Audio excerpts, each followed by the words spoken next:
It's so rare to be freakishly tall. It's estimated that there are only 3,000 7-footers on the planet today. And in the 2022 Only NBA 3,000? season, there were only 23 people listed at 7 feet or taller. These 10 NBA players were not only some of the tallest 3,000 players is a lot, ever, though. but they were also some of the best to play the game.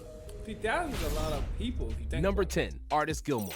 Before Michael Jordan, Artis Gilmore was the greatest Chicago Gilmore. Bulls player ever. Gilmore started playing for the Kentucky Colonels in the ABA League, where he immediately dominated thanks to his extraordinary size and length. In the early 70s, the 7'2" Artis was the tallest player in the ABA, and because he was more athletic and more skilled than the average 6'10" center, the A-Train was unstoppable and averaged monstrous numbers: 22 points, 18 rebounds per game, and 58% shooting with 3.5 blocks and 3 assists per game. Gilmore even won one league MVP and the ABA title. And after the ABA-NBA merger in 1976, Gilmore moved to Chicago and to the NBA, where he was one of only 2 players measuring at 7 feet or taller. Thanks to his size and mobility, Gilmore was a defensive powerhouse was and Wilt averaged the first 20 points, 7-footer? 11 Or Bill rebounds, Russell? and 2.5 blocks in 6 years with the Bulls. He made 5 NBA All-Star appearances and led the league in field goal percentage 4 times. Number 9, Yao Ming. Yao Ming was an all-star in Ming. every season of his career, but at first, this honor was completely undeserved. Yao was voted as a starter thanks to his nationality, because millions of Chinese people made him a lead vote-getter. However, after a couple of years, he was an all-star not only because he was the most popular athlete from a country that has over 1 billion people, but because he also had the game to match his humongous size. Yao had unbelievably good handles, footwork, and shooting touch for somebody that was 7'6". At times, it was comical how helpless he made defenders look, because they could only watch as this towering giant shot over them. When he was healthy, you could count on Yao's efficient 25 points, 10 boards, and a couple of blocks. The thing is, Yao had a problem. He was rarely healthy. His knees and feet couldn't handle the grind of carrying his 7'6" body up and down the court for a full season. And by the time Ming turned 30, Yao was forced to retire. But the legacy that he built was enormous, just like his body. Number 8, Patrick Ewing. The Knicks are one of the 3 oldest tall was NBA Patrick franchises, Ewing? but in their 75-year-old history, they only had 2 truly dominant big men. The first was 6'10" Willis Reed, who helped the Knicks win 2 championships Willis in the 70s. Reed. The second was Patrick Ewing, a 7', 260-pound Jamaican giant, who, lucky for the Knicks, was also athletic and had an 8-foot wingspan and owning one of the longest hands in NBA history. The Knickerbockers made the playoffs every year from 1988 until What you mean by the longest hands? What does that even mean?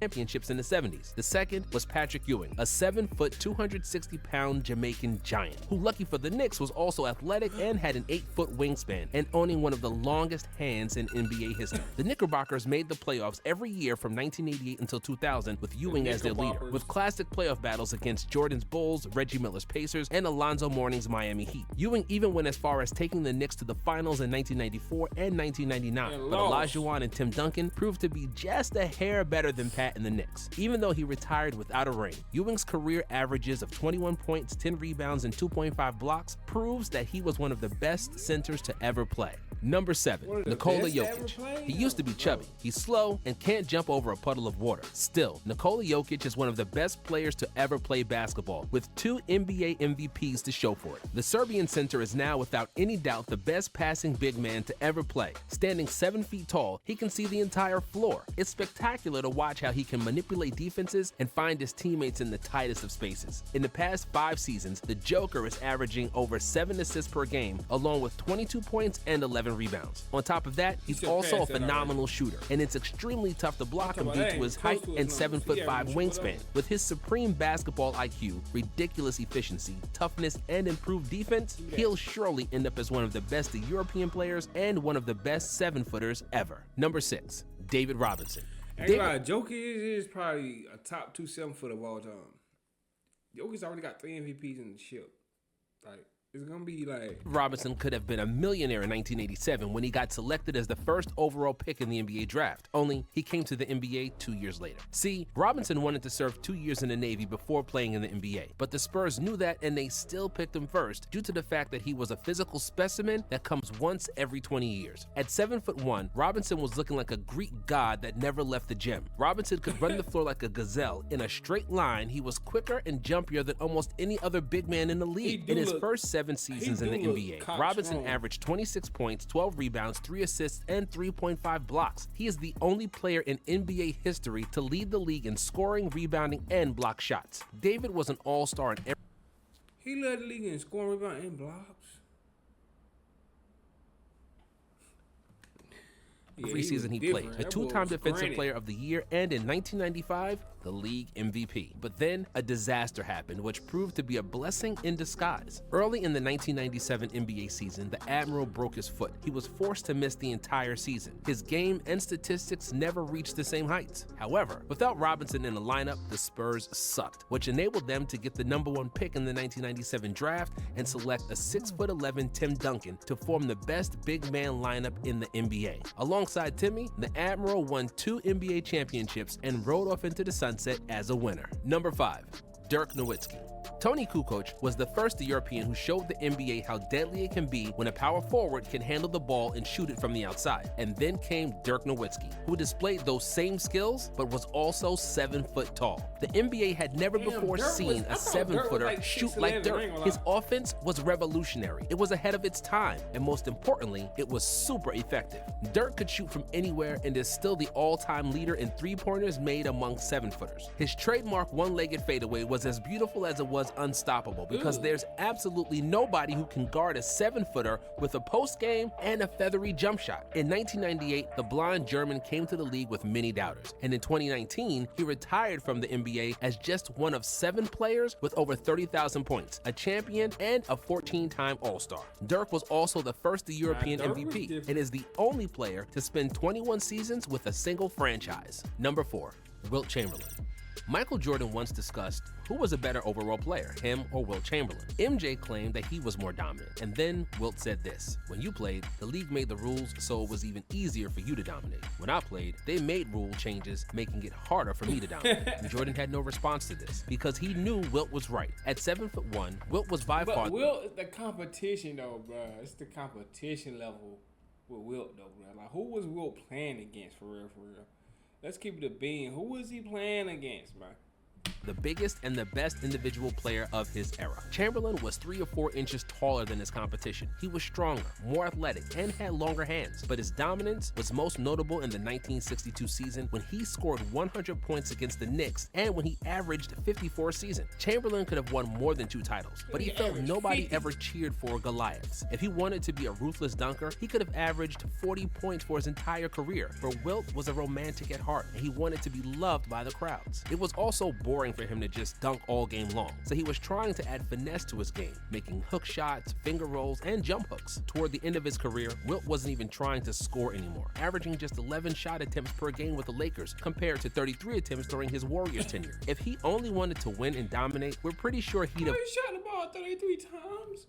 Won at least 5 or 6 titles. But Wilt was a special man, and he wanted to play and live under his own terms, even if it meant he wouldn't win like Bill Russell. And before we go to the top 3, we have to give an honorable mention to 5 other players who barely missed the list. At 7'2", Dikembe Mutombo was an 8-time All-Star, 4-time Defensive Player of the Year, and a legend with his blocking ability and the trademark finger wag. An inch shorter, Rudy Gobert might not have had the same cultural impact and popularity, but he's been providing a defensive masterclass in today's pace and space era when it's much harder to be a great defender as a 7-footer. A 7'1" Robert Parrish, aka the Chief, is a Celtics legend, a 9-time All-Star, a 4-time NBA champion, and a player with the most games played in NBA history. Then there's Pau Gasol, a 4-time All-Star, 2-time champion, and one of the most skilled 7-footers ever. And even though he had a more than decent NBA resume, how he dominated with the Spanish national team is even more remarkable. And last but not least, we need to mention Joel Embiid, who already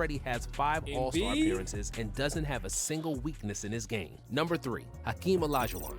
Among all 7-footers who ever played, nobody moved quite like Hakeem. Olajuwon played soccer all his life, and he first touched the basketball at the age of 17. When he got to college in America, Olajuwon didn't know anything about basketball, which turned out to be a big advantage. Hakeem didn't know that centers should play in the post with their back to the basket. He always liked the freedom that guards have with the ball, so he developed his game more like a guard. His soccer background and obsession with dribbling made Hakeem into a 7-footer who moved like he was a 6'5" shooting guard. When he came to the the NBA, Olajuwon could make turnaround jump shots and fadeaways like Jordan, along with traditional center moves like hook shots, pivots, and post-ups. His patented dream shake might be the most beautiful big man move ever. It couldn't be stopped, and there wasn't a center in the NBA who wasn't shaken at least once by the dream. While some other centers were only good either offensively or defensively, Olajuwon was great on both sides of the court. He was quick and mobile enough to cover off wings and guards, and yet strong and athletic enough to battle with behemoths in the post. Apart from his size, quickness, and athleticism, Hakeem was also blessed with a 7'6" wingspan. He had all the tools to be a defensive menace, and he used them to the fullest. Olajuwon is the all-time leading blocker in NBA history, and by a wide margin. He's also the only player in the top 10 in both blocks and steals. Hakeem is the most complete center ever, without a single weakness in his game. A 12-time All-Star, 2-time Defensive Player of the Year, MVP, and a 2-time champion, Hakeem has won it all and is one of the best to ever touch a basketball.